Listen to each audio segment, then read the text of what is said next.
The Awakening, the Revised Edition by Lilac Moon. Chapter 22, The Truth About Vader. So he really did it. Palpatine really turned our Republic into an empire, Padme said sadly. They were now sitting in a comfortable living area of the small apartment in the quarters Xion Dermot had provided them for the night. I am afraid so, Padme, Obi-Wan replied.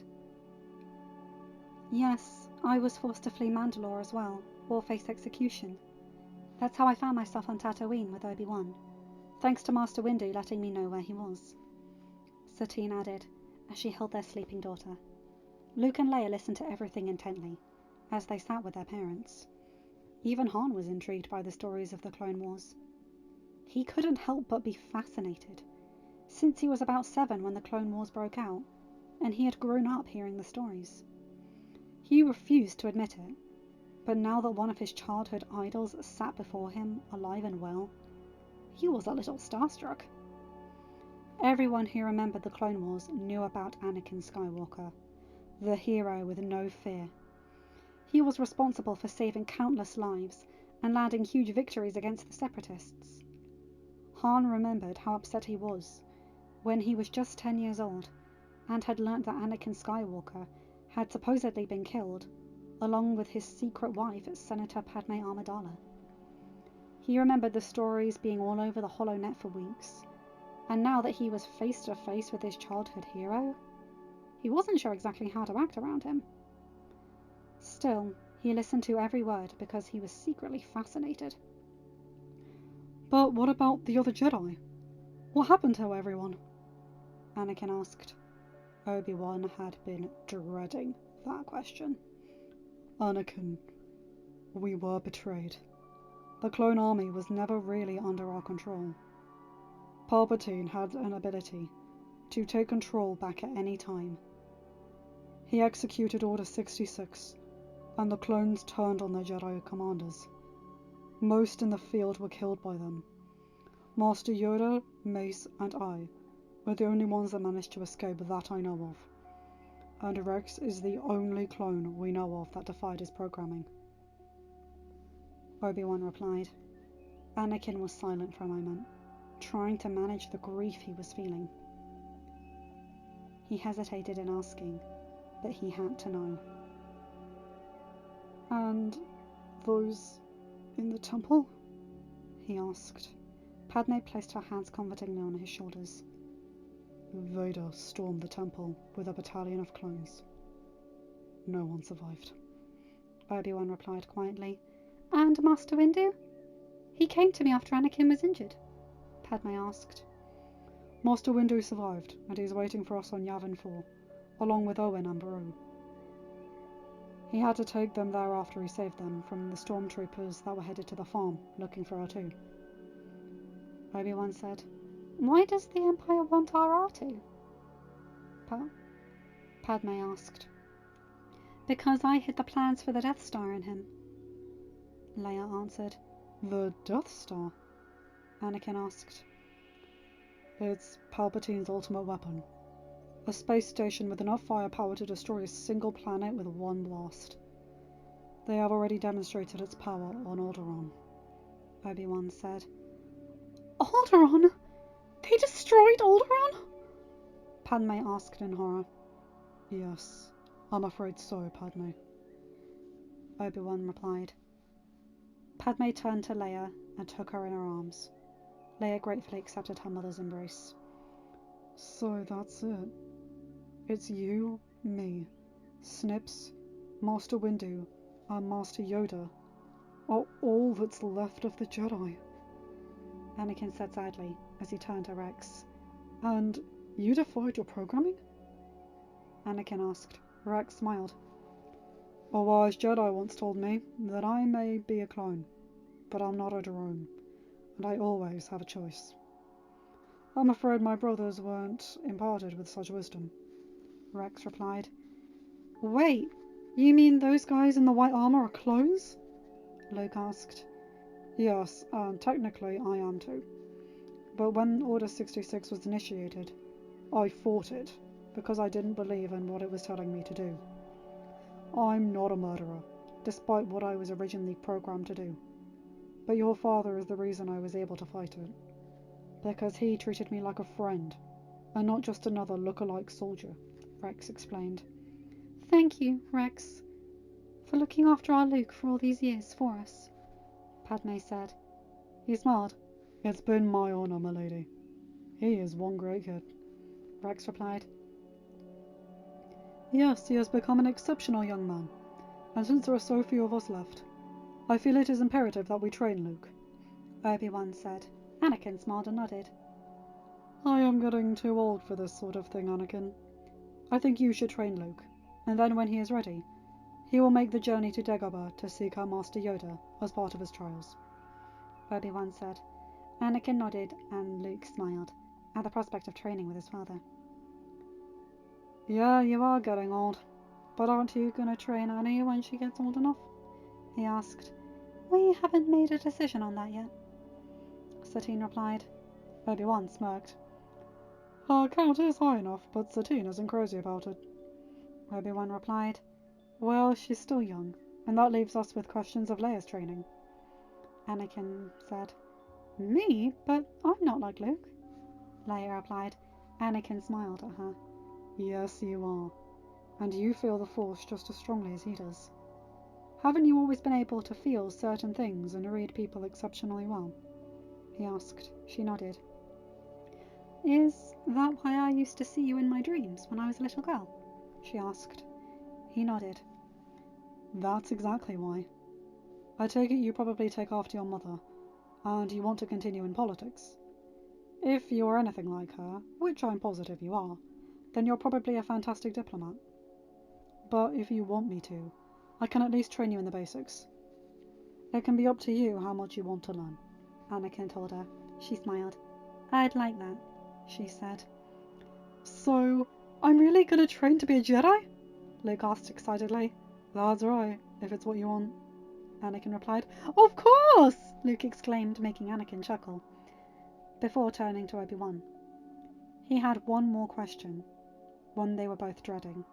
So, Vader is still Palpatine's apprentice? Anakin asked. Obi-Wan sighed.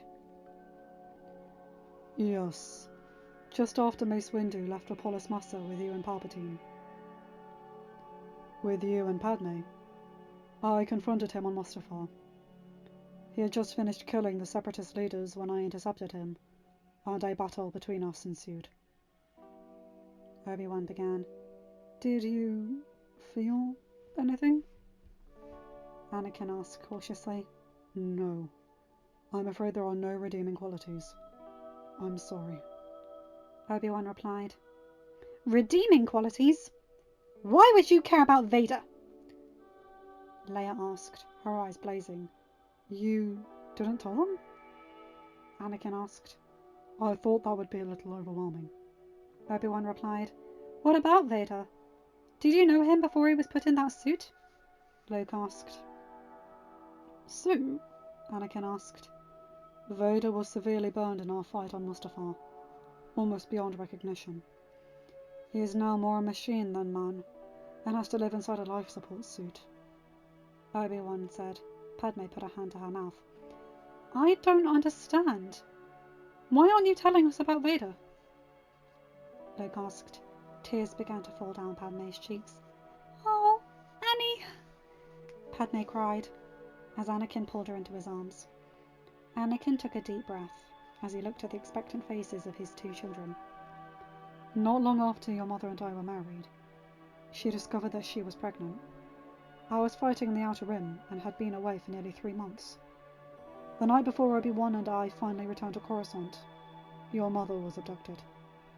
Palpatine was behind the whole thing, Anakin said, trying to continue. Obi-Wan put his hand up and took it upon himself to continue. Your mother does not remember being abducted, as Palpatine made sure her short-term memory was erased. They performed an operation and removed the fetus from your mother's womb. They kept it alive and sent it to Kamino. Obi-Wan said. Kamino is the place where all the clones were created, right? Leia asked. Yes, Leia, you know your history well. Obi-Wan replied. I don't get it. What does that have to do with Vader? Luke asked. The next morning, your mother was back in her apartment, remembering nothing of the previous night. That morning, she had a miscarriage. Or so we thought. Anakin replied. Anakin said sadly. For a long time, I thought Palpatine was my friend. I trusted him, looked up to him, and even supported him. I couldn't see what he was really doing, though. None of us could. Originally, he wanted me as his apprentice. Somehow he knew about my secret marriage to your mother, and he would have used her against me somehow, and succeeded. But he must have seen some sort of flaw in that plan. So he needed a new apprentice. One with my blood, Anakin said, choking back a sob. It suddenly dawned on Luke and Leia what Palpatine had done with their parents' unborn child that he had stolen. You mean? Luke trailed off, not sure if he could say it. Vader is... The horror of the implications was just too much for Leia. Vader should have been your brother, but I need all of you to understand that he ceased to become a Skywalker. That he ceased to be a Skywalker the minute he was stolen from your mother's womb. Obi-Wan told them. Luke and Leia sat there stunned for a moment, hearing their mother cry softly against their father's chest. There's good in him. There has to be. Padme said as she clung tightly to her husband. I hope you're right, my angel. Anakin replied. I don't want you to have that kind of false hope. I fought him, and he is pure evil. Obi-Wan replied. The tears came harder for Padme now. I'm so sorry, my love, Anakin said as he held her tightly as she cried. Luke and Leia leaned into their parents, and each put their arms around them in a hug. Obi-Wan smiled at the small family moment. We should try to all get some sleep now. Tomorrow morning we need to head out for Yavin 4. Obi-Wan said. What's on Yavin 4? Anakin asked. The rebel base. We need to get the Death Star plans that are inside R2 there, so we can begin searching for weakness, Leia said. I suppose they'll need pilots for a mission like that, Anakin said. Obi-Wan laughed. Yes, Anakin. I'm sure they will gladly welcome your expertise, Obi-Wan replied. Padme calmed down and wiped her tears away, before hugging both of her children and smiling at them. Leia, I know Alderaan was your home, and I want you to know that your father and I are here for you if you need us, Padme said. Leia hugged her mother. Thank you, she replied. Anakin smiled as he put his arm around Padme, and they retired to their bedroom for the night.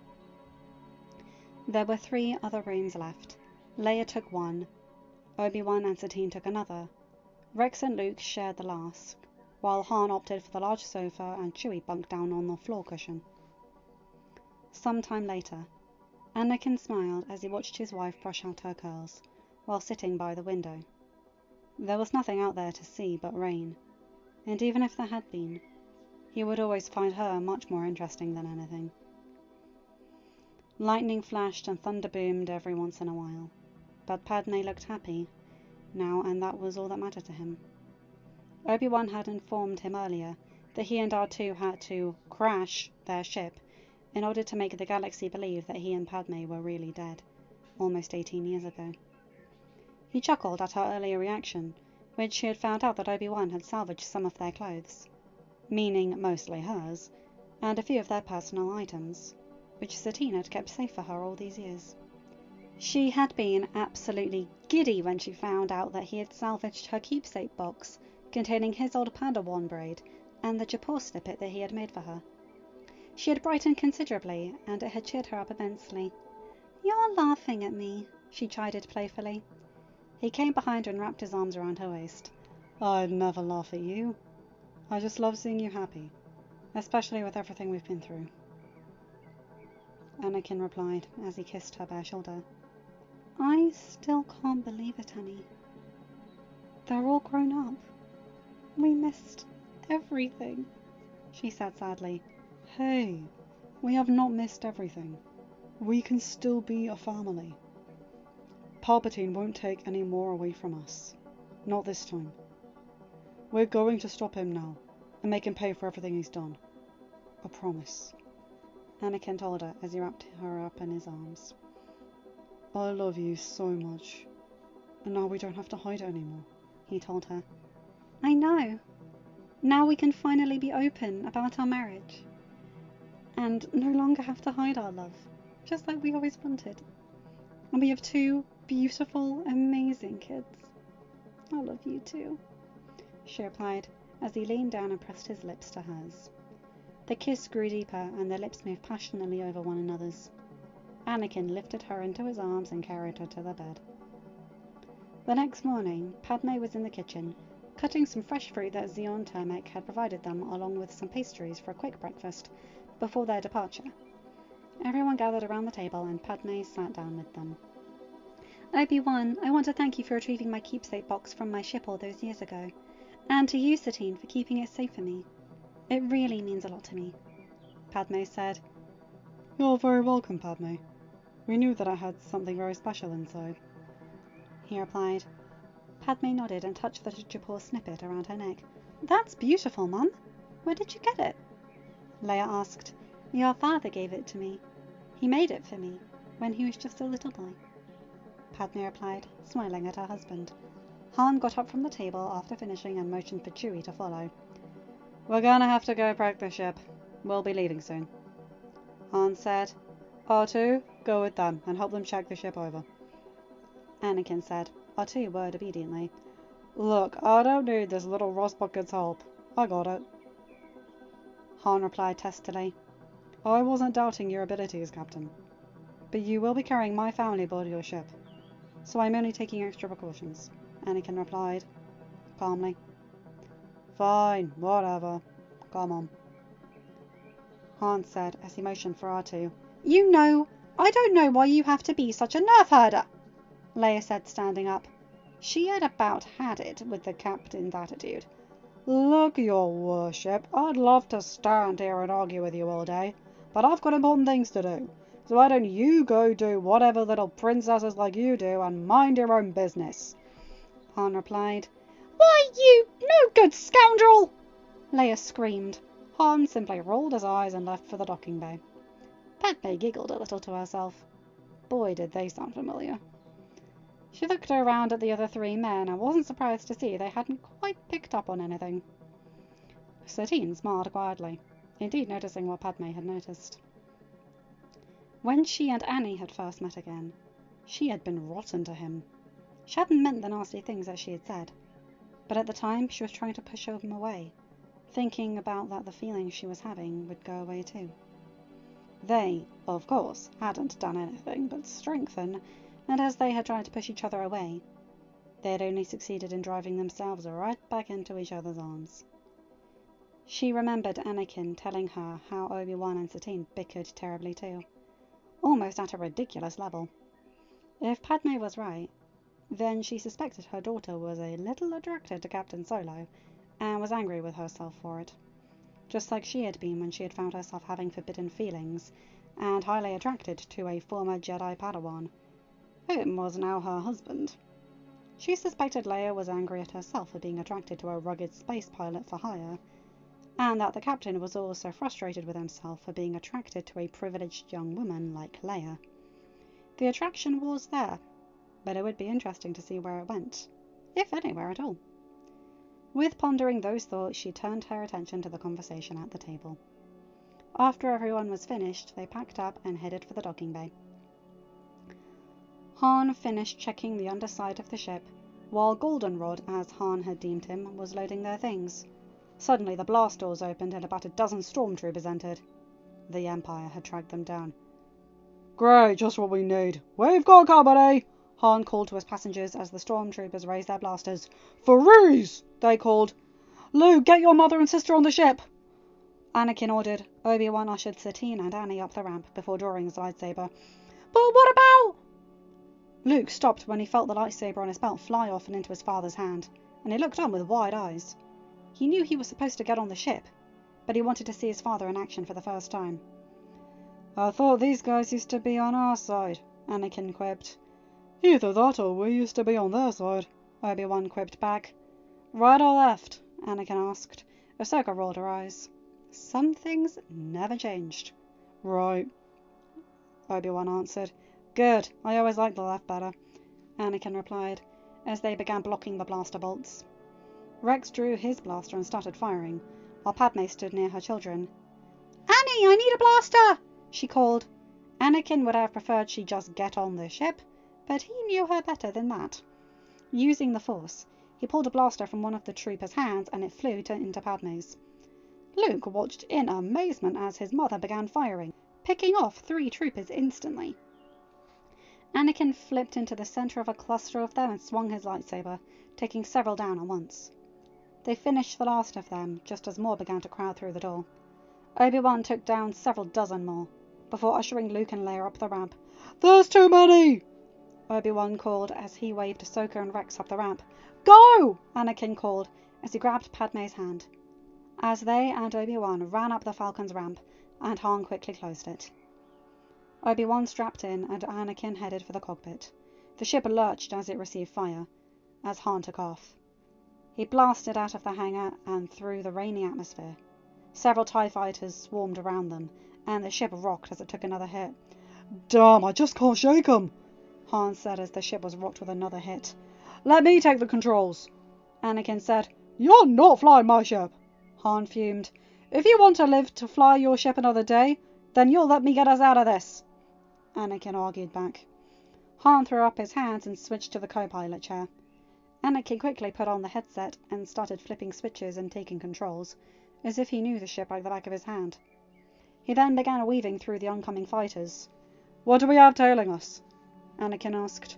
At least a dozen TIE fighters, Han replied. Anakin flipped on the comm. Snips, can you and Padme get to the cannons? Anakin called. We're on our way, Padme replied. You're going to let your wife try to shoot down TIE fighters? Han asked incredulously. Don't underestimate her, Captain. She is an excellent shot. You should be worried about the TIE fighters, Anakin replied. Han looked skeptical, but she surprised him when he saw 3 TIE fighters disappear from the scanner almost instantly after she took to the cannons. Ahsoka was dropping them fast too, and seeing that they had it under control, Anakin jammed the throttle down to get speed and distance on them. He began quickly flipping switches and getting them ready for hyperspace. How the hell do you know how to fly this ship? Han asked, though he shouldn't have been surprised, considering he was considered the best pilot in the galaxy during the Clone Wars. It's Corellian freighter, right? Anakin asked. Han nodded. I've flown quite a few Corellian ships before. Nothing quite like this design, but the controls are similar, Han replied. I'm getting ready to take us into hyperspace. Get back to the cabin and strap in, Anakin called into the comm. Padme and Ahsoka did so, and Anakin jettisoned them into hyperspace. Once they were safely in hyperspace, Anakin left the cockpit and went back to the cabin. That was some really nice shooting, Angel. You too, Snips, he said as he wrapped his arms around Padme. Well, I guess I had a pretty good teacher, Ahsoka replied. That was some very nice piloting you did as well, Padme replied as she kissed him tenderly. I've set the course for Yavin 4. We should be there in a few hours, Anakin said, as he and Padme sat down next to Luke, Leia and Obi-Wan. Han and Chewie came back not long after that to pass the time with a game. The Skywalkers spent their time talking and getting to know each other more, along with their friends. Ben, my aunt and uncle were taken to Yavin Base, right? Luke asked. Yes, they are safe now, Obi-Wan replied. Luke nodded, knowing that he and his uncle would have to talk. He wanted to ask why he had withheld so many secrets from him. He understood why Leia's adopted father had to keep the truth from her. His planet was too close to the core worlds, and he had to make sure there was no suspicion as to who she really was. His situation was different, and he felt like his uncle owed him a little explanation. End of chapter. Hi guys, hope you enjoyed this one. So, as of this recording, I am back to posting 1 video a day. Due to changing circumstances, I can't post 2 a day anymore. Honestly, it frees up a bit of stress for me anyway. But it wasn't stressful because of the situation. It's changed now, that's all. Anyway, yeah, bit of a sad chapter, but hopeful as well. I love that Padme's not just the wife. In some chapters she does feel like it. That's because she was taken out of the place where she is powerful. She's a politician and a negotiator. She's good at talking to people. This isn't that situation. This is more action. But as you can see, she's no slouch with a blaster, which I really love. I loved her on the cannons. That was awesome. Anyway, yeah, you guys know the drill. Like, comment, and subscribe, and hit that bell to get notified for whenever I upload a new video. Have a good day, night, or whatever time zone you're in. Bye, my guys, gals, and non-binary pals. I'll see you in another video. Take care.